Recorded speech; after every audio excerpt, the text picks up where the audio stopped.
이게 어느 순간부터 부양에 이 갈등이 생기는 게 이게 이유가 왜 그런 거예요? 그러니까는 이제 55년생부터 63년생까지가 이제 베이비붐 세대거든요. 근데 젊어서는 이제 가난을 자식들에게 대물림해주지 않으려고 굉장히 돈을 열심히 벌고 살다가 나중에 보니까 이제 노후 준비가 안 되신 거예요. 그러다 보니까는 이제 부모는 부양을 바라고 자녀들은 또 그거를 원하지 않다 보니까는 갈등이 굉장히 심각해지는 겁니다.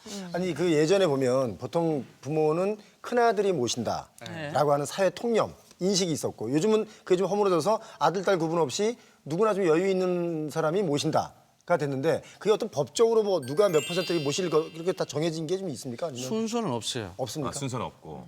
이제 자식이면은 누구나 다 이제 부모를 부양해야 되는데 부양하는 방법이 차이가 좀 날 수가 있겠죠.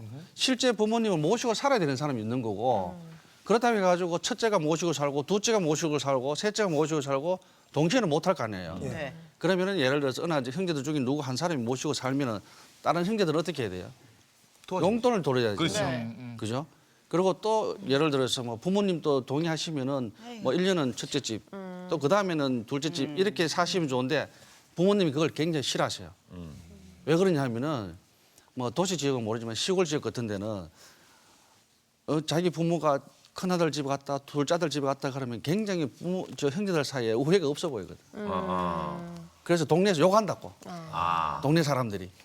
예, 그래서 옛날 전통적인 시골 어르신들은 장남한테 살아야 돼요. 그러면요, 이렇게 방금 말씀하신 경우처럼 만약 자녀들 중에 한 명이 일방적으로 부모를 모시고 있는 경우에 다른 자녀들이 용돈을 이렇게 주면 좋을 텐데 안 주는 경우에 그렇습니다. 그 비용을 청구할 수가 있나요? 그렇습니다. 일단은 요새 살기가 사실 각자 먹고 살기가 힘들다 보니까는 부모 부양료 가지고도 서로 안 낸다고 다투는 경우가 있고 굉장히 좀 안타까운 사례인 거는 맞습니다. 그래서 이런 경우에 아까 전에 이제 법원에 청구를 한다고 한다면 법원이 뭐 아들이라서 인정하고 딸이라서 인정하고 이런 것까지는 아니고요. 그 자녀, 부양 자녀의 이제 부양 능력이라던가 경제 생활 이런 것들을 보고 그다음에 부양 권리하는 이제 부모님이 재산을 혹시 탕진했는지 뭐 여러 가지를 고려를 해가지고 판단을 하게 됩니다. 예를 들어 조금 아까 그 사례자분 있잖아요. 그분은 돈을 찾는다고 하긴 했어요.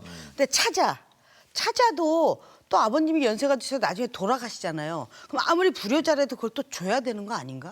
불효자식한테. 그 부분은 이제 주는 게 아니고 네. 아버지가 그 아들한테 줬던 재산 다시 찾았어요. 네. 아버지가 쓰시다가 돌아가시면 그 재산이 남아있을 거 아닙니까?